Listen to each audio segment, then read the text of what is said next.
Bengok ya ora apa-apa ya, Mas. Apa-apa. Yang penting kan masih enak. Bengok-bengok sama tetep tak tresnani ta. Oh, iya. Mas Wiwi kamu kok tresnani apa ora to, Mas? Ya tetep lo setia sekali lo. Ai.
Hãy subscribe cho kênh Ghiền Mì Gõ để không bỏ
lỡ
Iya yung iya. Ora tembung kang luwih becik, tembung kang luwih utama kejaba mengucap syukur ngasaning Gusti kang karya jagat. Gusti kang Maha Welas, Gusti kang Maha Wasih, uga Gusti kang Maha Murah. Ngono ya ya. Iki sowan ana ing RT 02 RW 01 Dukuh Kroya Desa Gelang Kulon ing Kecamatan Sampung Kabupaten Ponorogo. Iya iya iki elok ing atase mung sak RT kepara mung sak lingkungan iki bisa ngadani bersih lingkungan ngono bersih dusun mula patut untuk diacungi jempol cancut dumargut gumregahing warga masyarakat RT 02 RW 01 Dukuh Kroya Desa Gelang Kulon ing Kecamatan Sampung Kabupaten Ponorogo. Ngono. Ayo ora ngira badar pisan ana bel saka Korea Mas Dwi. Nantoke tanggal njur bisa wong iki awake dhewe sowan rene ya Mak. Iya. Ditujekke warga masyarakat ing RT 02 RW 01 Dukuh Kroya ing Gelang Sampung Ponorogo pinardawa yuswa diparingi sehat lahir lan batin gampang ling golek rezeki ngumurah kabeh kebutuhaning keluarga. Rezeki sing akeh tik berkah ya. Tindak rambut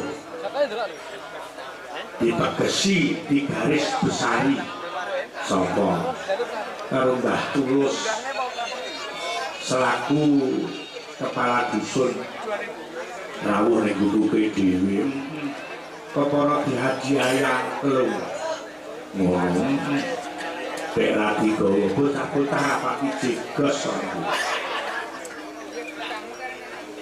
ora muni ora perkara muni ya ora bisa atur wong yo butuhke latihan memetke karo paduan sing cocok diseni iki ning mula anggere cocok ndak diseni ngono rampung iya yo butuhke mikrofon rumangsa bong-bong seneng nggone kemarang sowan rene nggone nderek ngregengke nggone bersih dusun sambutane Mbah Kasun ya jitrik ora dawa ya ora akeh-akeh ndak banyak kata ning kemonjo dadi sambutan iki ora perlu akeh-akeh mergo pancen yo sambutane yo wis akeh dadi sithik wae ya disambung karo pendane Bapak Kades Bapak Haryanto selaku kepala desa ing desa Delang Kulon iki diawiti saka RT-ne bersih desa dipujekne taun ngarep Mbah Haryanto iki yo ngeneke bersih desa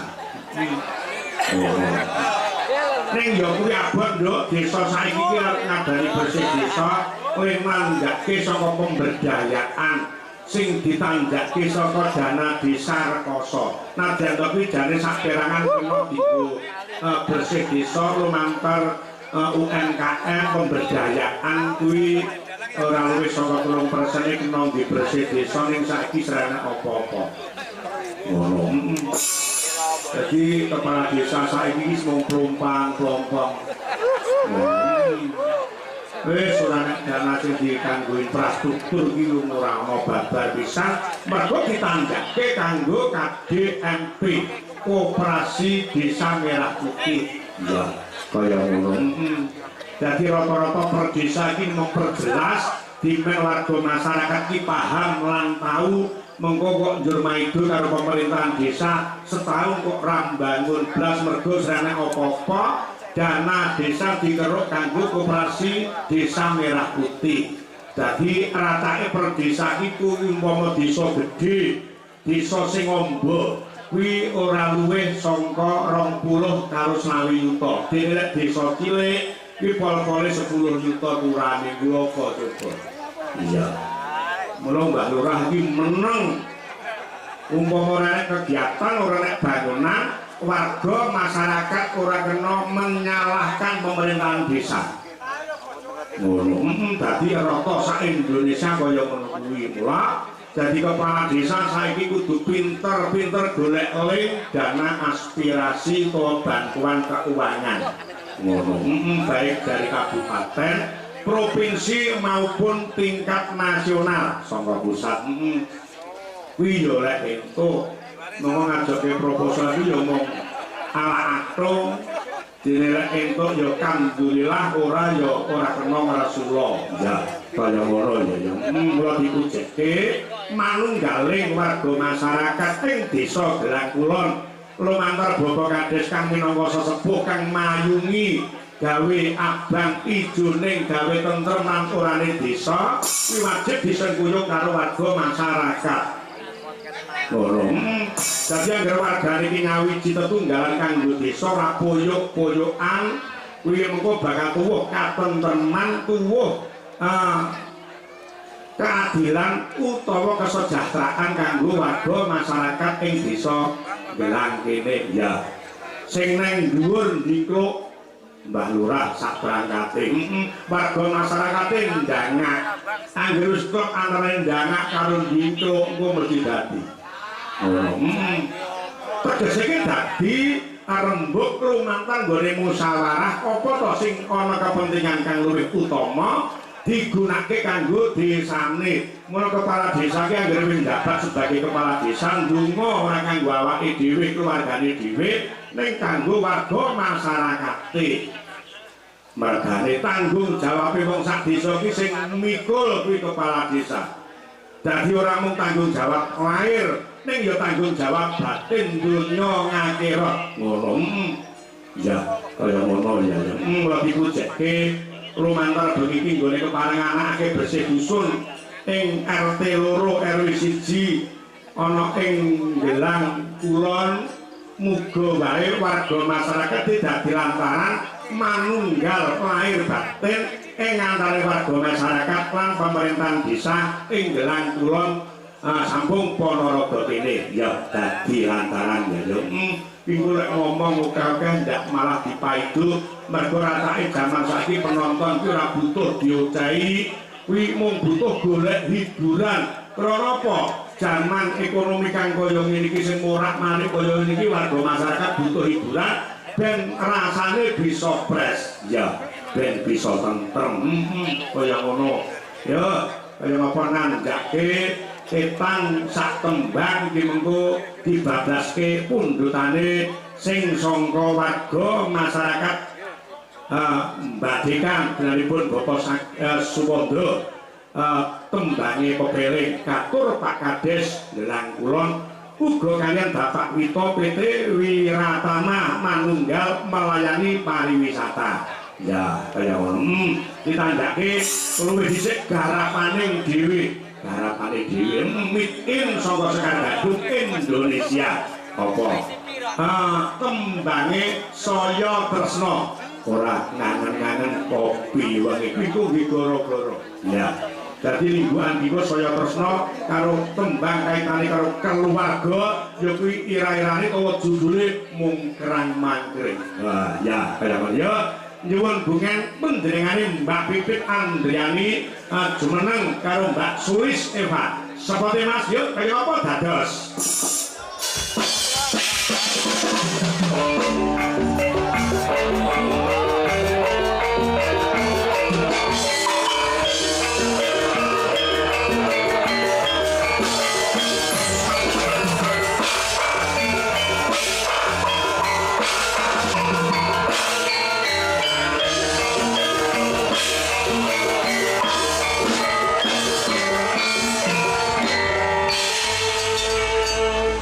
Dalu Mbak Pipit Palupi.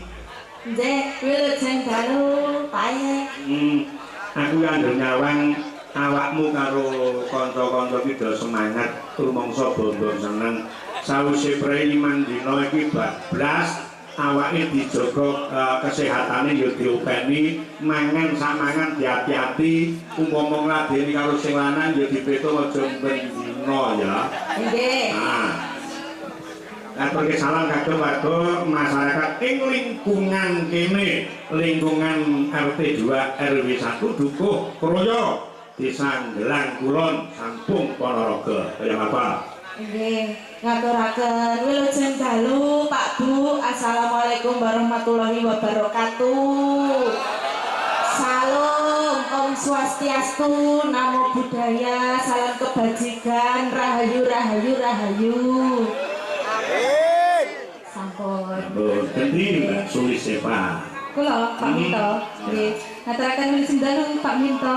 Sing dalu. Nggih, Ketoke sesuk arep check in. Nggih no, lho mboten wangsul nggih cek dulu. Yo cedak timbangane mulai mbak wektu monggo jarak mayang ning Tumpak Kelem Sambu Ponorogo wis ora rasa mulih. Ning kene kok tak golek ingon karo Mas Tarik. Tumpak Kelem. Kok ingon kok Pak? Lah piye? Kok kaya digolek-golek nek ingon kok kaya mesakne banget kok teng sinden-sindene jenengan iki. Nah nek sampean wis esuk tak pasrahke ning Mbak Lucy Bra. Paling ndak niku nggih jenengan iku seorang dalang. Setok sing rungoku kaya paling dengat. Paling boten niku kan jenengan seorang dalang gitu. Niku kudune lak nggih njajak-jajakne anak-anake ngeten iki. Lah kok digolek-golek ning nggone Pak sinten mau? Pak Carek, Pak sinten maneh? Lho, Pak Carek.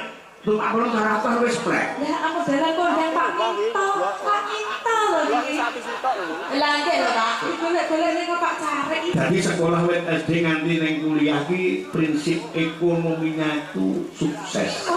Kita mengeluarkan dengan sekecil-kecilnya berharap mendapatkan yang sebesar-besarnya. Itu prinsip ekonomi. Ngono lho Kak. Bapak Ibu sinten sing badhe ngoni sinden Pak monggo Pak. Nek sinden ora saking ngene sapa-sapa tak ingunake dhewe. Lha kok jenengan dadak digolek ning Pak Carek lho. Ayo apike iki kan kaya ngono nek dadak ibumu piye tanggung jawab ngono. Bu kula ngoni ya Bu. Nggih. Dalam ya pasane lek ngomong ngene aku. Nah ini Ayo ngono nang piring kanane sak piring. boten ngeten lho Pak. Mboten kok. Mangane oke, kowe pesen. Iya. Lah terus ora mesti piye jenenge hoyo iki. Ingin iki Ya. ngaturaken wilujeng dalu ugi dumateng sedaya ingkang sami rawuh. Assalamualaikum warahmatullahi wabarakatuh. Sampun menika sampun dipun jawab. Salamipun Bapak. Kalajeng bawa semoro. Asmarandono. Anak wong Jawa ki asmarandono semarandono. Bismillahirrahmanirrahim. Bismillahirrahmanirrahim. Sing penting tumus tekan ati dadi lan mandi. Oh sami kalih RT mriki. Nek ngarani nyambut gawe mboten nyambut gawe, Pak. Apa? Mbut gawe. Arep mbut gawe nanti yu. Mbut gawe nanti Kang ngoten. Disingkat ya ya. Cepet kados Apik Pak Ero. dadi mbut gawe ning endi yu ngono. Nggih. Mbutmu terus Wadal. Pak. yo aja banyak ngomong endang bawa semarandono.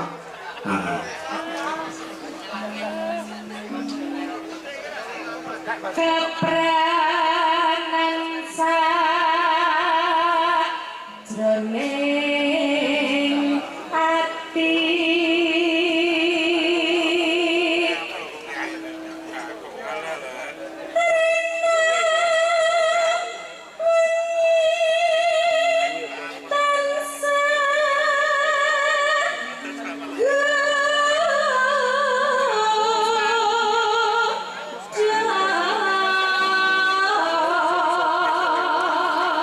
Neng kene kok yang paling bermakna iki ning kene. Napa Pak? Kepranan iki mau. Sajroning Kepranan sajroning wengi tegese iki kedaran sajroning wengi bengi rinawan bengi tansah yuda. Biyen zaman aku sik Joko koyo ngene saiki selali gak ngerti apa-apa iki.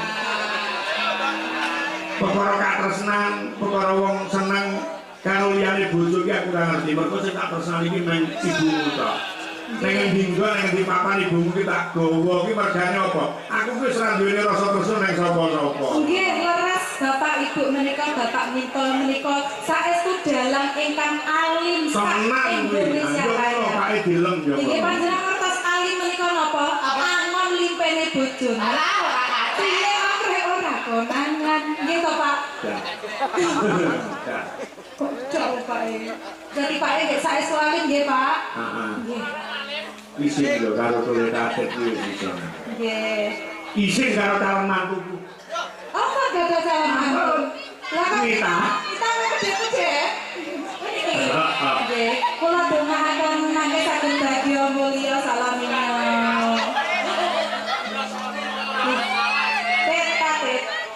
Iki foto. Wis ora Pak iki manut sapa sing dipilih wonten iki tentrem besok wong menawa wis lulus le kuliah jalangi ya apik sapa sing dipilih ora piye-piye ibarate kaya dene kebon usuk budel waton petungane genah desane ya ora kena dilanggar ngono manut karo para sepuh itungan wong Jawa utawa Majapahit. Oh, mana Tet? Mana kali Bapak Ibu nggih? Dadi lek aku nulis di sana iki nek karo bapake Pak aku ndek pacar kono desane iki. Nek kono kelairane apa kok tak otak atike. Mergo pai dadi dalan kan dukun. Nggih, Pak Dukun Minto. Kok senes dukun anu lho. Ya, ora kira dukun tek anggap dukun cabul ngono apa? Ya. Pancene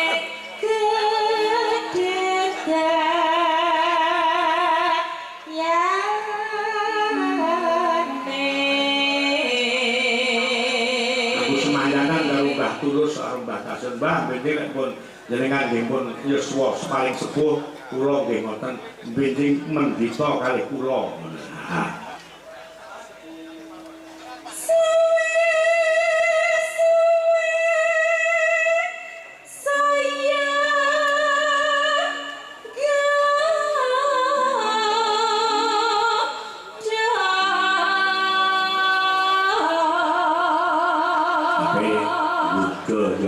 Tresno ya ape tresno ki mergo kulina wae ya nganti tembus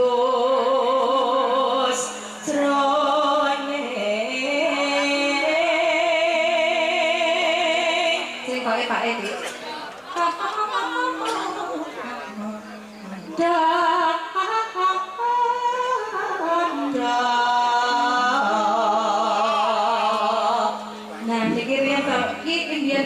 aku nek iso sing kok iki karo Pak arep dihadiahi.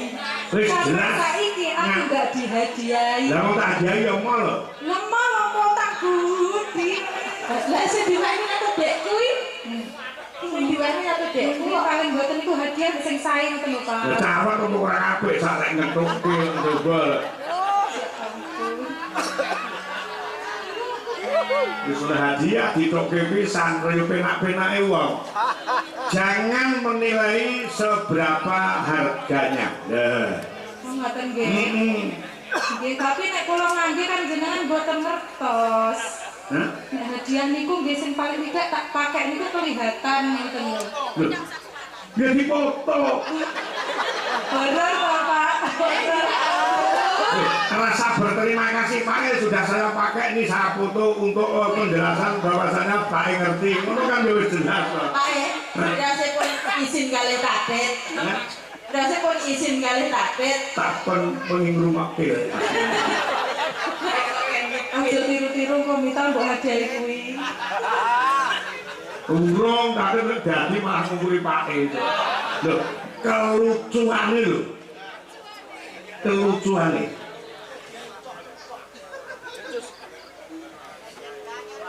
Saben bengi ora turu.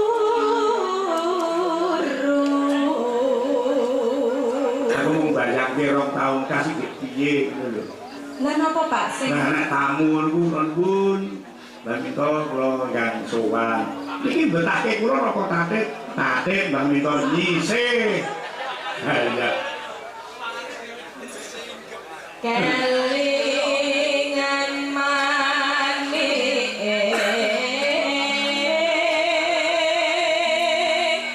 nolong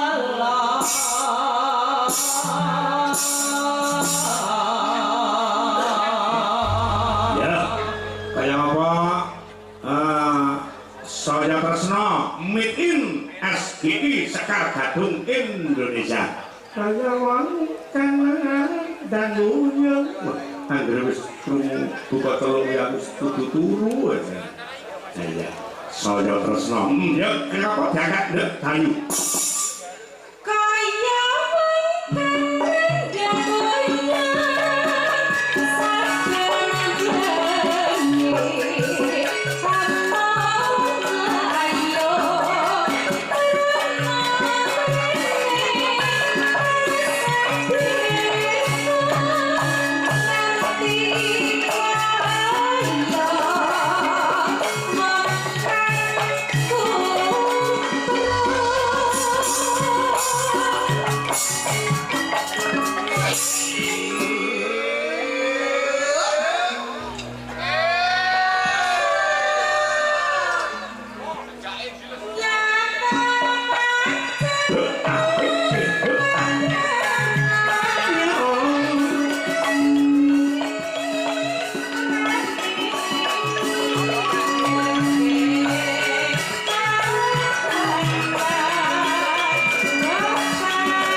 monggo Mas Jo Klitik Jo Klutuk monggo Mas katuran munggah panggung maklon Mas maklon yo dadi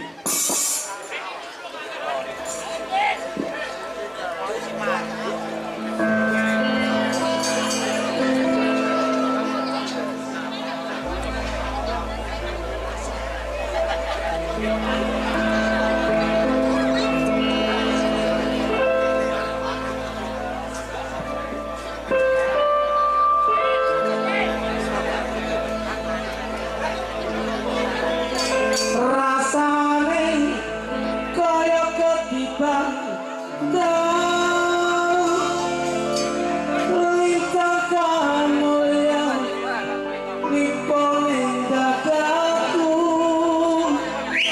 sing lali wis eling karo aku kemule kembali ning omahku jalur gunung rasane gunung seka ora rugi rino nggon gunung matur nuwun pancen iki sing tak suwun jan rasane yo maklon sehat-sehatipun barakallah alhamdulillah matur nuwun pangapunten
Alhamdulillah, assalamualaikum warahmatullahi wabarakatuh. Waalaikumsalam warahmatullahi wabarakatuh. Matur sembah nuwun Mas.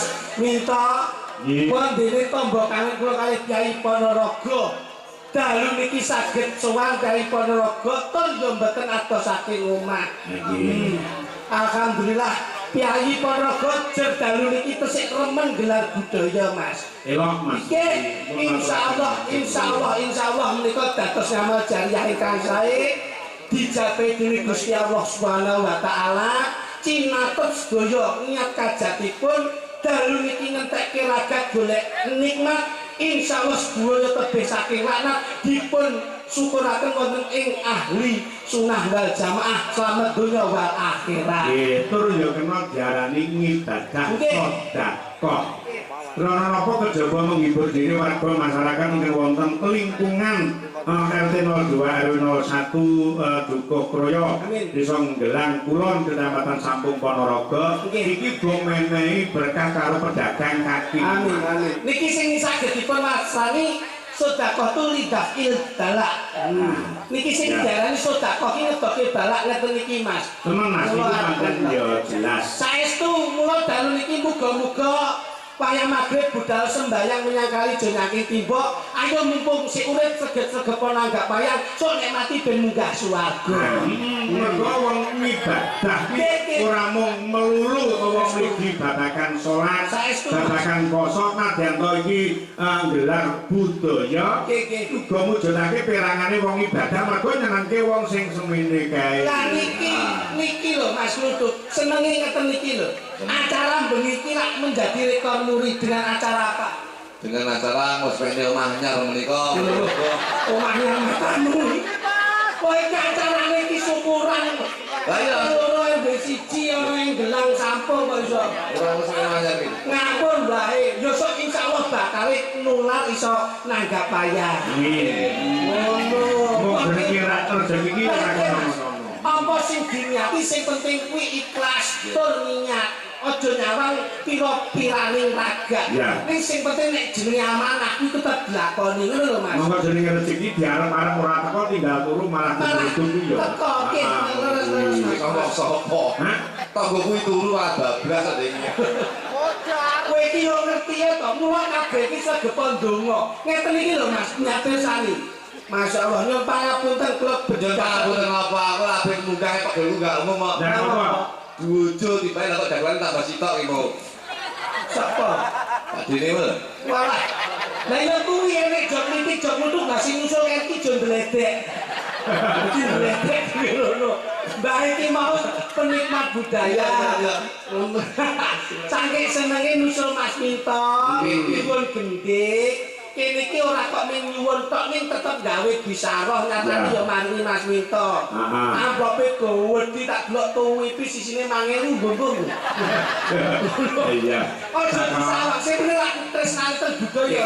Masyaallah. Pokoke dalu niki kula seneng, Pak. Lho iki lho, sing mirsani kene delok masyaallah. Oh, tak kula lho. Terus kok ning kene tok dipake. Wah, iki iso tewel lho tak lubiyane, Pak. Piye to Kyai Ponorogo iki menaki Mas Minto? Wah, aku suwi betete Ponorogo Pak Minto.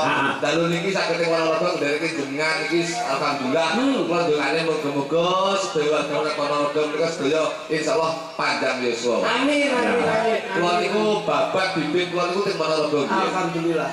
Oh, Sopo? lho, Kula piye? Kowe iki anggere ku mayang nang Kediri. Kok sewu pami kok babat bibit kula niku wonten Kediri. Mayang ning Tuban kok sewu pami kok babat bibit kula niku saking Tuban. Kak, tekan iki. Kok dadi wong lecet lho iki. Ora Pak itu. Ki mbok picek kok aku.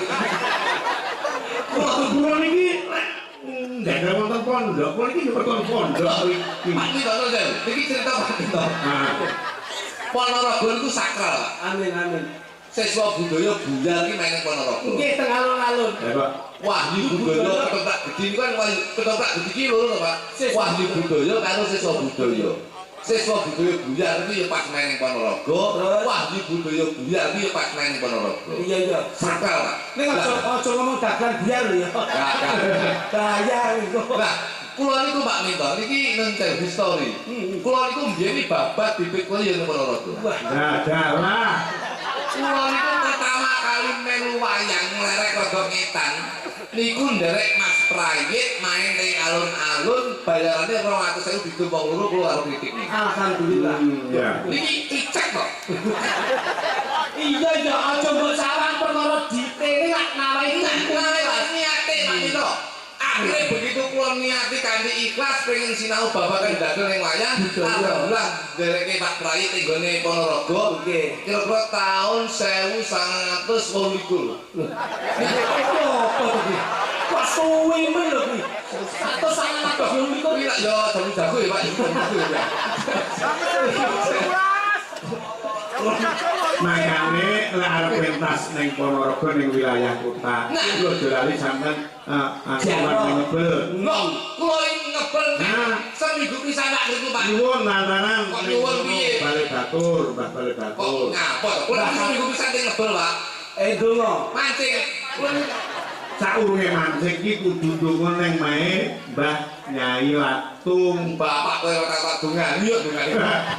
Sampeyan kene dikandani wong tuwa manut. Wong tuwa ki tutur sembure iki mesti apik. Nah, kuwi dirungokke. Aku ki wis tuwa, kowe sing bocah. Dadi manut karo wong tuwa. Dadi sarane bocah ki manut karo wong tuwa, aja sakarepe dhewe. Pak niku biyen, Pak. Sisa dalan iki nang jauh. Ya, kebon musuh gudel. Nah, saiki gudel iso kebo. Kok iso ngoten? Lah iya budal cukup, Bu. Lah nggih. Saiki kebon iso gudel.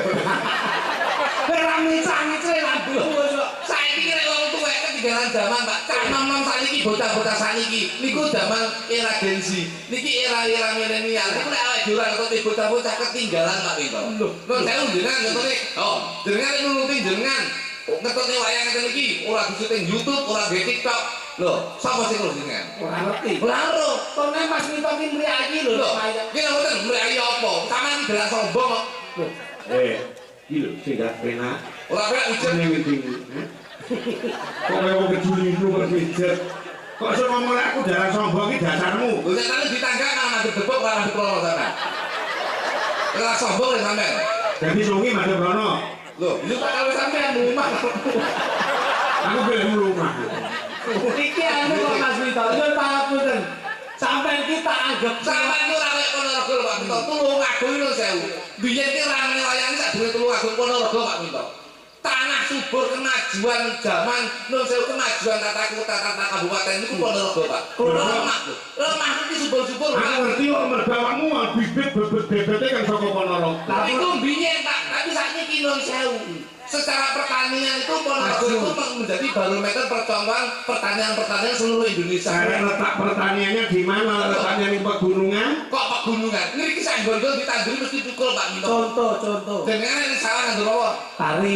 Pari wis umum. Jagung. Jagungnya ngarep omah ngandur apa? Lombok, terong. Ngriki iki lho sing ditanduri apa tukul Pak Minto. Kok saged? Terok kayak tukul gedang karo klopo itu. Ponorogo itu. Dagel iki mantan maling ngoten iki. Kae iki nggih sesaji, mula wong Jawa ki apike ngeten iki. Nah, nggih, ya sesaji, ben kowe ra dipangan Bathara Kala. Kok betul karo aku gila.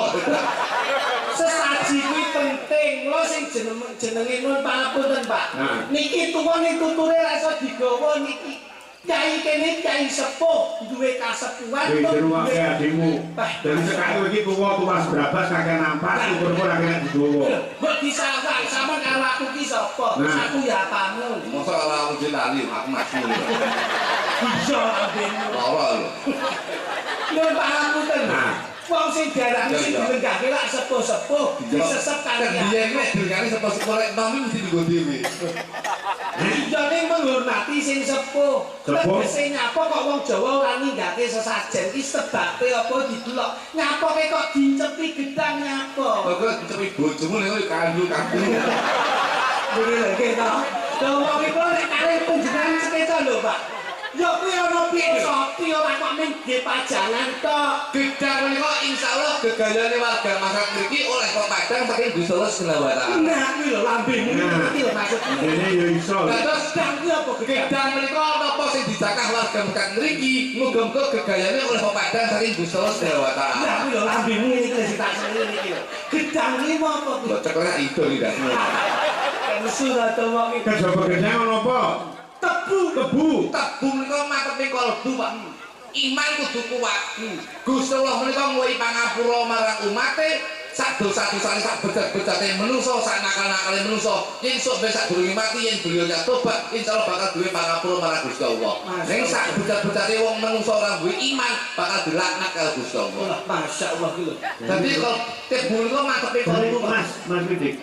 Jadi yang metek ya matane. Lho iki mondok. matane metik piro Pak Pito. Aku tak pikirane. Oh pikirane gelo botahe. Matane metik wis makan. Omong aku kok omongane kowe Dijangkepi karo bujang. Bujang menika mlebune kudu kenceng Pak. Tegese niat kajate warga mlaku kudu dikencengne. Yen iya iya yen ora ya ora. Bujang tumes. Tumes ki mlebune kenceng metune lemes. Iki Harus ada segi penggunaan. Tegese metune lemes ki ati kudu lemes Pak. Wong ki sabar innallaha ma'asabirin. Wong sabar menika kasih Gusti Allah. Insyaallah wong sing sabar, insyaallah wong sing ikhtiar, insyaallah bakal ketemu mulya donya lan akhirat. Amin amin. Kenceng dalam hati memberi semangat, tapi hatinya kudu tetap lemes. Nggih, lemes atine. Lah kae kok ana kae Kambil ki cengkir kan lho. cengkir niku kencengno anggone mikir. Lho. Itu Pak Mito. Iya. Pak Mito. Iya. Kono iki lho Aku ora bujang aku nyanyi mulai. Kalau malah buka dompet. Nah, saya nek dalam obat mripat lho. Cengkir niku kencengno anggone mikir. Tegese kencengno anggone mikir yo mikir keluarga, yo mikir Gusti Allah, yo mikir masyarakat, yo mikir Gusti Allah. Iki sing iso dalani hablum minallah, hablum minallah. Lho, yo Kalau karo kowe ngene iki Pak. Sik. Wis muni hablum minallah iki ya. Kok tak WA. yo dijelaske. Rasane tak gogokan. Alhamdulillah. Tegese hidup bermasyarakat yo manfaat Gusti Allah Subhanahu wa taala. Nek ngerti ngono dijelaske. Lho kene Pak, kowe cerita ning masjid. Wis kene kene rasane iki kene lho. Aku Aku kono ae teng. tak ora mbok pulo yo. Lah oleh kene wis saged kok ngono. Lah muluk kok rai. Lah iki lho Pak. Aku yo muni nek muluk rai. Ora iso. Tegese ki ade yo manfaat marang sing kuwasa, jentak-jentik ning masjid yo kudu tahu karo warga masyarakat. Nek ora mesti kok jentak-jentik salat kok jentak-jentik ngono lho. Wong biyen iki lek arane jentak-jentik Pak Mito. Lah kene mau salat kok ora ndatangi-tangi lemu sujud. Loh, ngawur tawaduk dasmu iki. Kusuk gundulmu. Lah untukku ketelu sadaqah. kontenipun cengkir kenceng oleh mikir Pak Minto. gegayane bisa patah tebu manteping kalbu kaya ana disampiri pari Menika saka tembung menika paringono mulya warga masyarakat mriki paringono mulya tegese niku muga-muga warga mriki gemah ripaloh jinawi ora kekurangan sadang mangan kuwi papan. Ya kok ada pari ini ngono. Loh, Pariwisata rine Kediri, dadi pariwisata ning Kediri ngono ae. iki meneh Ponorogo Pak Minto. Ponorogo. Tak juga ngono. aja nesu to Rini kok saka tembung niki ae rasane nek kene wae wong sane yo krungu Rini kok rino wengi Pak Minto. Warga mekat Ponorogo ing dalu menika ndak tersani. Rino wengi tak sadodonga marang Gusti Kang Aryo Jagak. Nyuwun Pak Minto. Sopo? Lho, wong-wong Mengerti? Ponorogo. Ngerti lho. Ora. Loh, tapi imane kuat Pak Minto. Tak kese buktine ngeten iki. Sedaya menika sami mirsani melek mirsani wayang. Wayang menika wong melek paling abot menika tirakat melek Pak Minto. lah kene kok Iki sedaya menika tirakat Pak Minto. paling melek iki abot Lho, abot Pak Minto. lah bojomu kok melek terus Ya melek terus wong mek adol sama. Niku Pak Minto. Dadi niku penting Pak Minto. Pancen bener Mas Didi. Kok sing dingendikake Mas Sony. Mas Dok nuduh Sony. soalnya merek sempak to Ya ya, udah merek sempak iki lho kuwi lho. lah iya kok kaya Mas Nah, Minto iya. iki paling ra toko Mas Minto Apik. nape toko elektronik Mas Dwi ngono ya Apik. kok Sony apa ki jeneng kok ra pas iki lho dadi anak wedine kabeh ya Nggih, Pak. Kula niku nuwun sewu. Mas Minto kok didepne rono ki ngendi ki Pak Lagu ndi? ulun nggih nggih Len ah nyapa kok madhep keblak Ngulon kuwi basa Indonesiane apa? barat Barat iki saka tembung bare ning akhirat. lho dalane bare ning akhirat Aja nek dalan kabeh iki sok ben budale ning akhirat apa dene temune ning akhirat. Tegese wong urip ning alam dunya. Ayo kok tindak sing Wingi nek dagelan nek geski ngulon barat suk bare ning akhirat bar kuwi langsung pripun Mas ning akhirat. ora iso KTP ku sing hidup kok. lah iki kabeh iki tetep tinimbalan kok iso Tegese bare ning akhirat wong itu sebagai duta wisata, duta budaya, duta edukasi insya Allah dengan bakal nemu kasuwargan. amin madhep ngulon nek ngulon ki apa Barat barat bare ning akhirat. saiki sing burine geger madhepe ngetan Timur iki saka tembung ati-atimu nek mun jaga umur. lho panas timur ati-ati men Jaga umur sik 6 ayo kok sinau sing becik. lah nek lor ku utara Utara ki urip hanya sementara. Loh. Paribasane wektu ki mung sak deping moto. Dek ini ora iso dibaleni saiki dilakoni sesuk aku ora ngerti. Loh. Kemarin adalah kenangan, sekarang adalah tumpuan dan besok adalah jawaban Jawaban. elok bocah iki ana lor ana kidul sing darani selatan selatan ki selakno anggone slametan. Contone desa mriki, RT mriki lingkungan mriki. Niki sing dalane slametan, nguri-nguri kabudayan dina kabeh bisa selamat donya, selamat akhirat. berarti so RT loro RD siji iki mesti ana sing nentemke Mergo niki dunia belum baik-baik saja.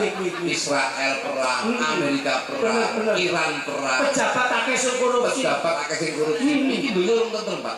Besok menika dunia bakal tentrem yen ora rasa karo mlaku sing wae besok dunia bakal tentrem dunia bakal tentrem yen ana jumudule Satria Piningit. nah nek iki jelasno Yen wis ana jumudule Satria Piningit sing metune jam 12 bengi bathuke katon cumloro. kuwi apa Mas Wong Wilkodok. Niku tak tono ndasmu Iki ngomong wibati. Nek rumokke para sepuh temenan napa wedangan saka tak sampeyan. tono lan mau lor apik utara urip banyak sementara mbok tiba-tiba jumudule Satria Lah ya kok tekane kok rita-rita suwike. Nika wong Wilkodok kali wong gede codot. iki ngatur Iki soalnya terima kasih Pak. Ngeten iki lho. Saking Ini goyang, banyak lingkungan iki wayangan digelar Amin. sing nanggap wong apa beliau TKI yang ada di luar negeri. bener Ini yang bisa dinamakan bahwasanya pahlawan Dewisa Negara. lah kuwi dicontoh Mas Jadi anggaran negara non sewu iki ya akeh saka pahlawan-pahlawan sing apa jadi iki sing saka Dewisa Negara iya, sing kabeh ning luar negeri. King. Bojo kula niku nggih TKI Pak. weh tenaga kerja wanita Mas Jawan. Tenaga kerja wayang. Loh, TKW ini tenaga kerja wanita. Bojo kuwi tenaga Lah kerja kok wayang. lanang Nggih, anu usul sing bebek Pak. Bojomu. Bojo kula mbek ning mboten ning guyon. Bojo kula mbek ning kawin niku teng Hongkong, Pak. Nah, Pase ning ndi? Ning Makau. Oh, apik ning nggon keramnya kuwi. Ya, Bagian baby sister. Bandar Judi. Ini kok nuwun Pak polisi to blok-blok. Oh Pak polisi lengkane jenenge ora mengedukasi kan jenenge meracuni masyarakat, jenenge pekat penyakit masyarakat. nah kuwi dirungokke. Kok main mbok unggulke. Kowe nek nganti Pak polisi iki masuk ke ranah hukum undang-undang judi, papunten Mas. Kowe kena 303 KUHP. Nah, iki lho rungokno kuwi ora wedi. Judi iki 303 KUHP. Ngantek di penjara. Penjara kowe glundung semprong iso 10 wulan kowe. Oh, ora itu sing lebur saku lho. Kok gue sing lebur saku lho kowe. Kowe ora ngerti kok riwayat kok. Kowe aku nek 3 wulan to biyen. Nah, rasane piye? Rasane tekono. Layakno roh. Tetep cangkeme rasa cambute. Nah, mun bagi sik ya, Mas. Betul iki lho, nyambut gawe dadak ngurusi privasi. Layakno begitu kene ngomong judi kowe langsung nyaut, kowe tahu kok. Mas, pangapunten Mas. Nah, Di penjara Pak kita, di penjara. Neng Surabaya neng Polsek Mendut. Iya. Mendut terus dilayar neng Medaeng Pak kita. Neng penjara ini ya. Neng resolusi kita. Tak besok ya. Terus Tapi yo lakon kok maksudane. nah pundane gimana kok saiki mobilnya mengko dibataske ning Gudril. Siap. Sing Pak, mriki sing gending lho Pak. Ya. Saestu. Pak Kweling, kaya apa? Salah siji ngadeg Mbak. Goleke sing rada langsing wae Pak. Hah? Sindeng wae sing kakek tanggapan ngomongan mangan tok ora kontrol kok EBG lho. Sing Pak, sampai kene nyuruh wong mbak. Niki Bali. sing kidul dhewe. Kok Pak kita. Aduh, itu Pakmu kidul dhewe iki lho. Iki ngerti nek homo. ya Mbak Nita, Mbak Wija, karo Mbak sapa iki? Papat ngadeg. Cepatan nalongso. Zaman itu. Yo! Urip pantenan. Kudune laut sangunel. Ati kudu tengen nyambut gawe karo seneng. Ulah kok nyoba yen bisa yo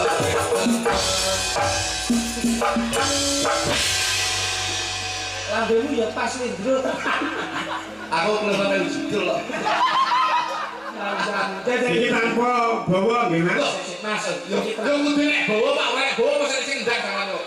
Ora tegese iki sing mbawani kendi. iki cara desa nate Mas. Hah? Iki cara desa gilang.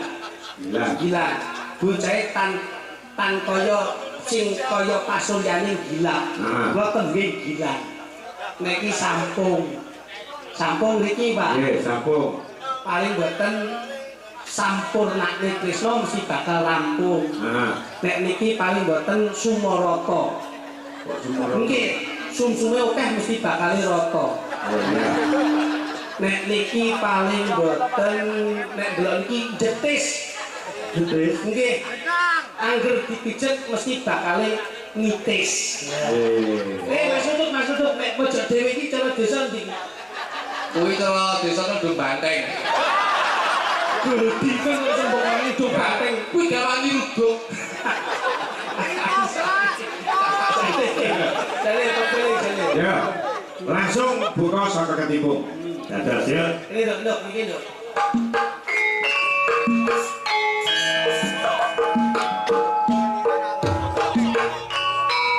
Rata.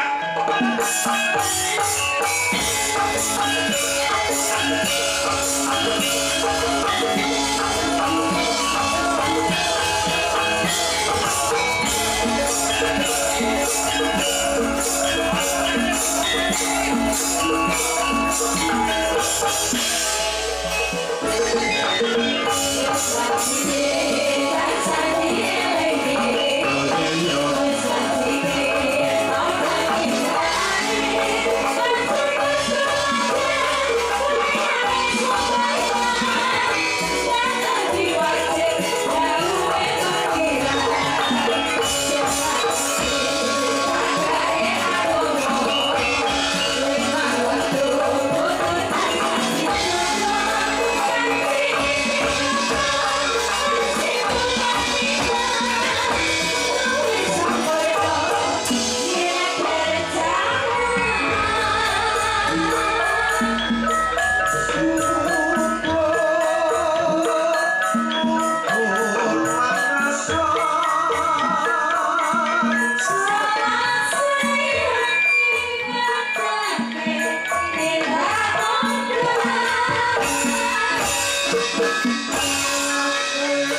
Kundutan saking Bapak Mulyono nantanging Sumaroto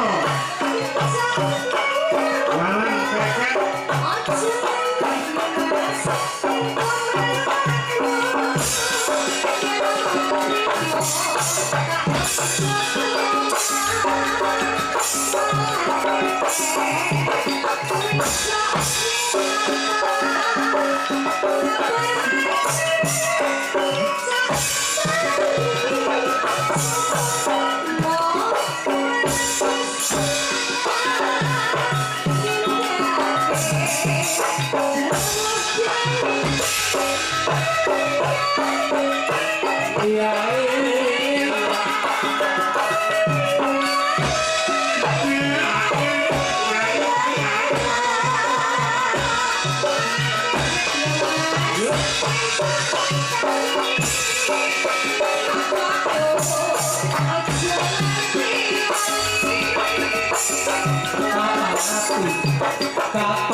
nyerangi gandrung kaya apa langsung nggih nyerangi sawetara nggih Mas. Nggih, nyerangi. Yuk langsung dados lagu gandrung kaya apa?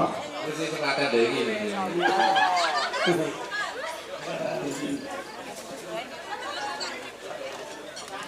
Dan bocah-bocah Ah, kula popo juga story penduk. sinden papat sing diaturi jumeneng. Yuk, kaya apa Mas? Langsung dados yuk.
Thank you.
lagu gandrung wis diaturke ganti panjenengan sing tak dapuke. Napa, Pak? Iki diaturke kagem sedaya panitia di warga masyarakat ingkang wonten lingkungan RT 2 RW 01 Dukuh Royo. Nah, ya aku nyuwun suwe ra diaturke. Napa, Pak? Caping gunung ning digarap jendlingan. Siap. Ayo.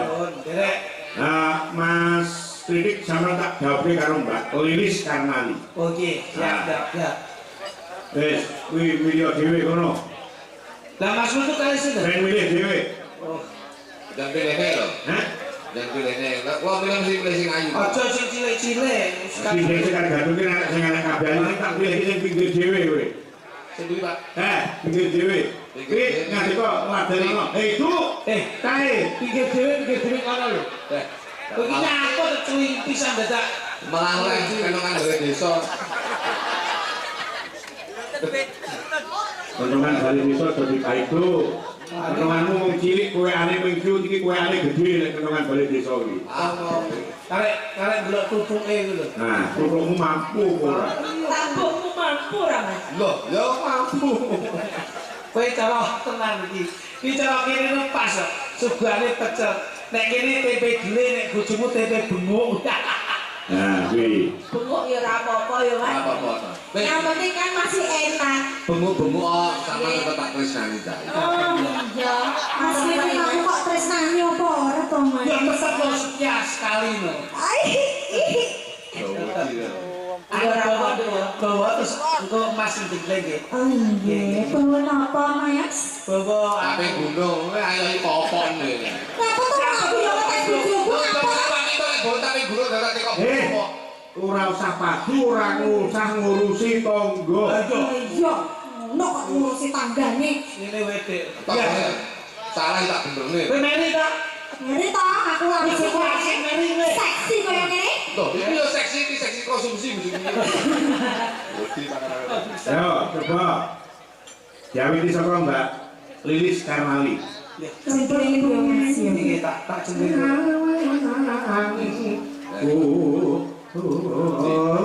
Ala kok terus samarai padahal kula niku pun saged. Jane sing bawa mriki napa jenengan? Sing go sing kendang. Pak Wijaya bawa. Oh, Basir. Saben bengi nyawa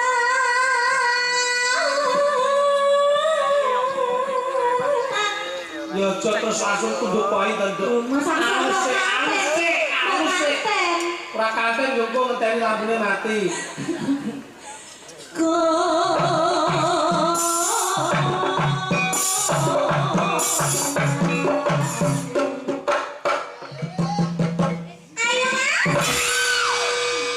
Lilis. Lah nyenggol urung kok penak. Loh, kan ini Kok sik kena bayangan simulasi, Mas, simulasi. Ada imunisasi iki penting. Simulasi. Nah, ganti ke tangga sebelah ke. Ya. Aku jembelen ya, Mas. Oh, iki rasa dijepek sombo dhewe. Kuwi lho kaya tangga teparo ya. Bojomu cara bocak apa jenenge? Bojomu bocak idul sithik lono. Wah, Iki jangan. rencanane sok ben apik tak cor nang sore monumen reok kono. Mari Iya apa? rupa gol bodine bojomu Bukit Suharto lho. Alah ya apa. The big is beautiful ya, Mas. Tapi isbire. Terus kan gledek nih kok. Ayo cepat di pipi itu selak mangan biar kadane mangan selak pipi. Mbok. Nggih. Saking ngaji napa weekend, Mas? Awakmu iki mburi karo arep padha. Lah nggih saking mawon. Kok awakmu iki kan termasuk pawan lulus. Ya maksudnya pentol iki padha nek pilih apa pemburi ngono. Mburi sing perentol ngatas iki. Yang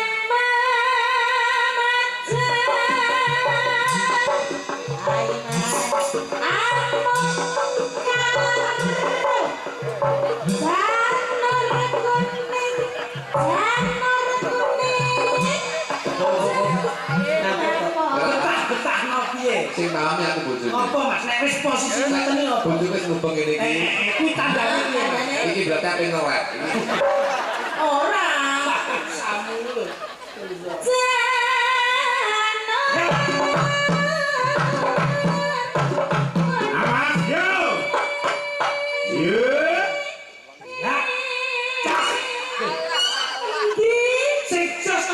besok. Ngomong Sejak lho. Satu dah. Iya.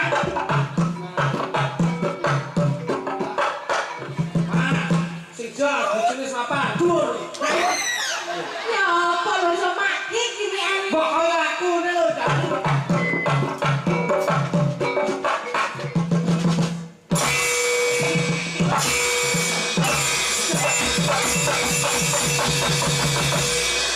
Ono kuwi lho. Dari koyo koyo ning yo. Pipit, tenan bojomu ki puter ora padha rene iki. Cabang Sik, ngene piye? Nah, iki berarti bojomu tau ndrotekku. cabang. Oh iya. Yo celintisan to kowe. Lha ta yo nek sampean ki cara Nek nggonku tengen. setrume kuat Mas Labi kok kaki. Nek kene ngono. Tau bulat. Kok ora puter barang iki kok tau priksane lho. Ora, saya wis betore nak foto tak direne wian. Kembang. Oh, kamu cek sini cek. Kene. Mas aku jenglengan yo Mas. Oke. Nis, sebagai istri soleha, Nggih. lek arep dijengkleng kowe kanggo nyuwara ndegek bisa. Tutorial ndegek kurang iku. Nah, ndegek pokoknya zakat. Nah, ngono. Loh, Langsung. kesuwen. Wis dadak ora simpel ngono langsung ae. Mas, prasmanan nggih ngono. Weh. Kok perasaan iki sing mangan oke yo Ora ora kok sing kanu keh prasmanan tegese buka dhewe tutup dhewe ngono. Tenak ngono. Yang ini bojoku langsung kok dia hukum lalu. Ora ki mambu puter. Jenglengan yo Mas sing setrume kuat. Sama ning dhuwur apa ning sor? Aku ning dhuwur aku ning dhuwur. Ya Allah. Bojomu ki ning kene. Aku tau ning ngisor karo iki lho kok 5 menit mlebu rumah sakit tau. Lah opo? Oh alah. Ya ampun. Pempokan pentil dah. Ya Allah. Kowe aku saru Ngomong kowe lho. Iki apa? Oke, aku ning dhuwur ya, Dik. Injen. Kurang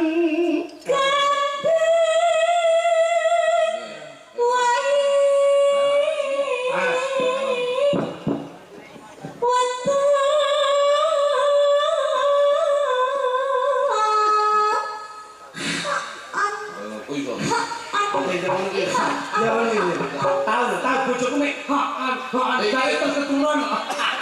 Wis gak ngiler blas. Jenak ngrungokne wayang. Guna.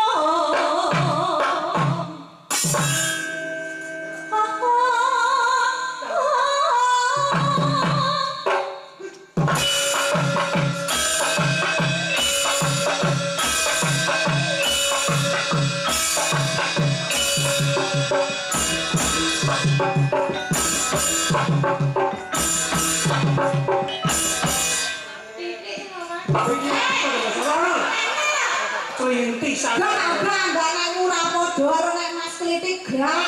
Lah, Antik. kok iso kenyek gak tapuk iki. Makane bojoku kowe ngeten. Beli sepatu karo tanggane. Iki ya. Ngono to. Lah gendeng-gendeng. Ini ya. Ya. Apa kan nek piye piye. Piye. Ya, Tatang.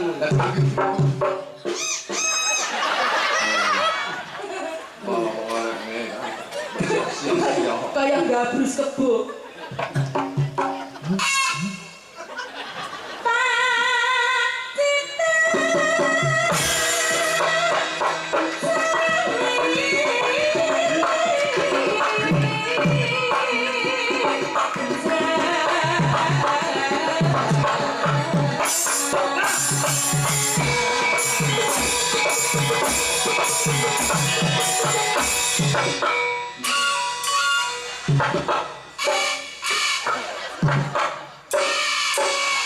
Macet.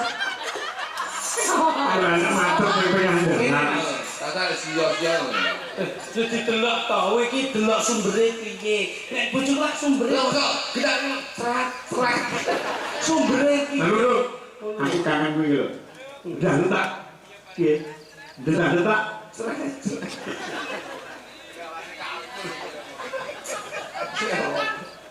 Kare. Ya. Wah, ini lah. Alah dipuluk. Obat dingin di awak-awak. Ben mambu tak ngeneh. Mati Mas dirubung malih lho. Iki besok tenan nek pomo meteng rekoso kae anake. Piye Mas? Lah nek ngeden mesti suwi. Sapa? Iki kira tau ngeten iki lho mek ibu tok metu. Dibres sama Enak ndek bojo pipit tinggal gebres metu. Ayo Mas, aja sampai kalah karo tonggo lho ya. Kayak sing mambengi ngono kuwi lho Mas. Ambengi aku kok ora salahmu di ngapa biasa. Lah sapa? Tuku aku. Tak tuaku ya ditresnani sik kuwi kok. Ya. Polangmu lho Mas mambengi iki jan apik krugit-krugit kaya ular kekek lho Mas. Ora iso puter. Angel saiki tambane angel. Wah, ndek apik lho. Kayak ulo sawo. Anu nduk ya. Apa Mas? Janggutmu sesuk nek disuntik dioperasi sing apik nduk ben lincip ngatis. Entis ya Mas. Ilmu ben buangi iso mancung tenan. Aduh. Sakmu suntik didawani pisan nganti kok udel. Jadi ben kayak unta. Ya, yang apa Lis? Panas.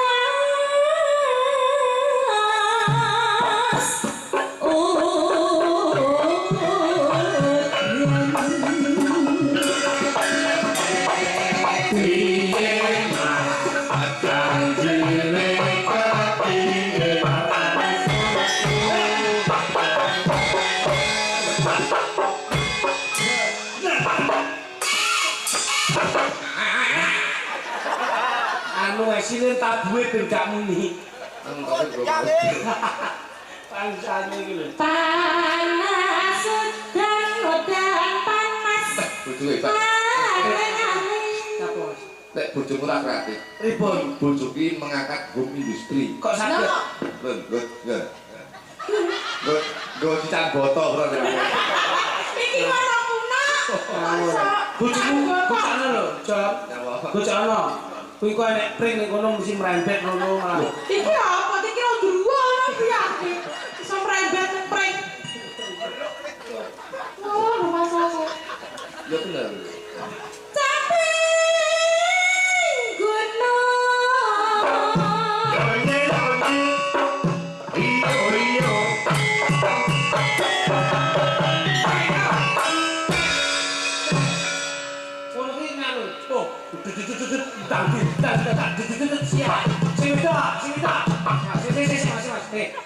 Sing wedok iki ngono ki ndang karo muni aja meneng kae. Ngene. Kono nek dedet kono pek. Ada itu dosa. Ya ya ya saya.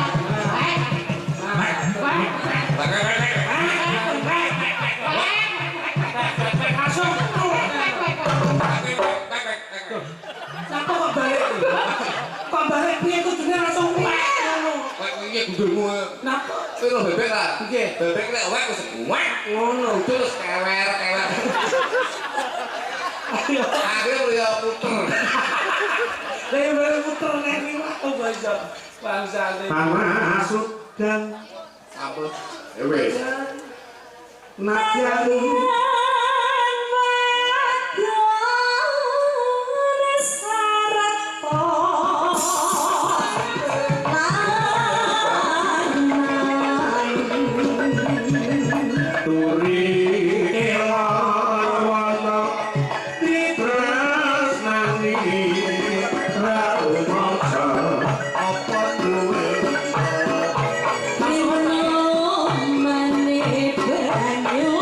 langsung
tembang sing nyuwun gungan tembang Mitin Sekar Gadung tembange Mongkrang Mangkring. Siap. Mas Bos dari Jumeneng. Ya. Saya apa? Salah sisi. Ya, sapa? Mbak Sulis sing dari Jumeneng. Mongkrang Mangkring. Mitin Sekar Gadung.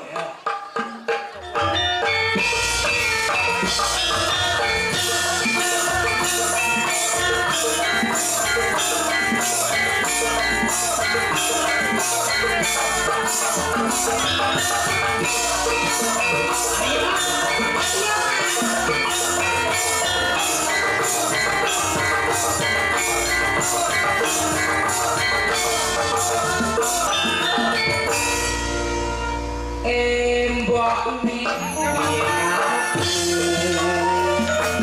saben dino padha ngajak hasil gede kowe jaman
ora kurang-kurang wong ayu.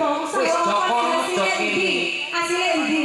Kak aku njaluk kopi, njaluk gula, njaluk teh ora mbok kowe dhuwit. Tapi kowe saben bengi njaluk mongkrang. Mangkring, mongkrang. Mangkring masamu. Kuwi ngono wis kewajibanmu wong ayu. Kewajiban iki apa ora yo kesel Mas, nek dina mbok pangkring ngono kuwi yo sakit. Wong wedok ngene, inna wa ma asobirin. Sekali merdeka tetap merdeka. Kaya ngawur lho kowe iki. Wong sabar iki kasih Gusti Allah wong ayu. Dadi aku kudu sabar. Iya. Nek aku duwe syarat to. Apa no? Ana duwe syarat.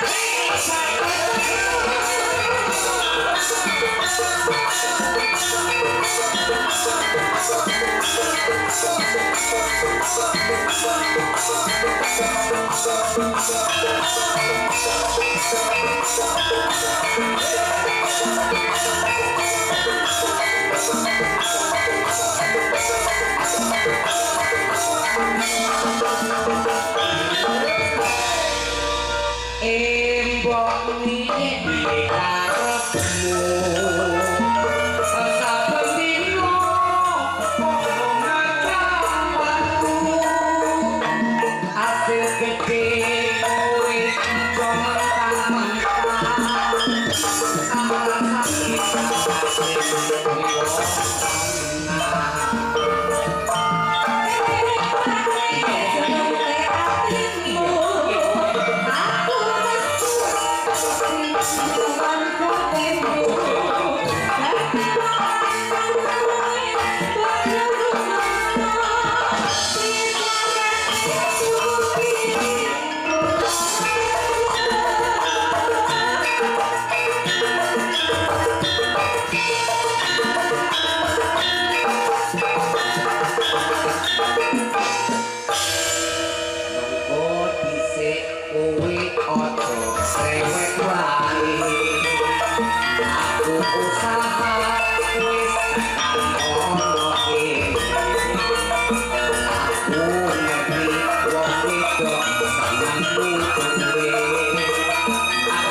Sembah nuwun lagu sampun atur Mas Didik kalian Mas Nutruk kula nuwun bukan satu tembang panjenengan duet kali sinden Sekar Gadung sinten Mbak Kunjung kali sinten Nyumang Gage pun tembangnya gawe penak mawon pokoke aja sampe situtan teman-teman ngoten nggih yo kaya apa Mbak Kunjung diaturi jumeneng langsung dados yo tole kadit dinterano pake kaya apa sabote garapure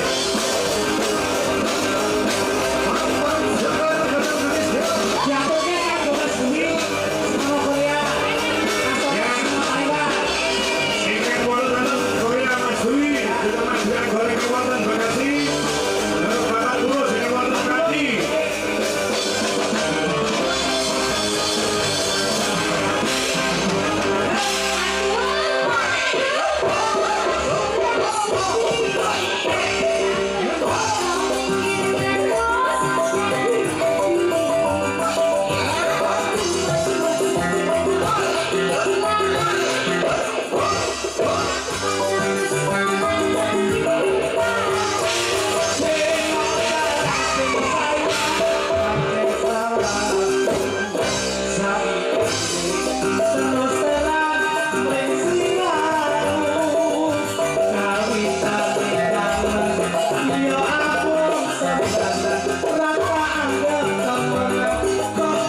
Insyaallah Kyai Mula mawi dahar kekatan nggih mboten sekeca kirang prayogi wonten ing Madaran.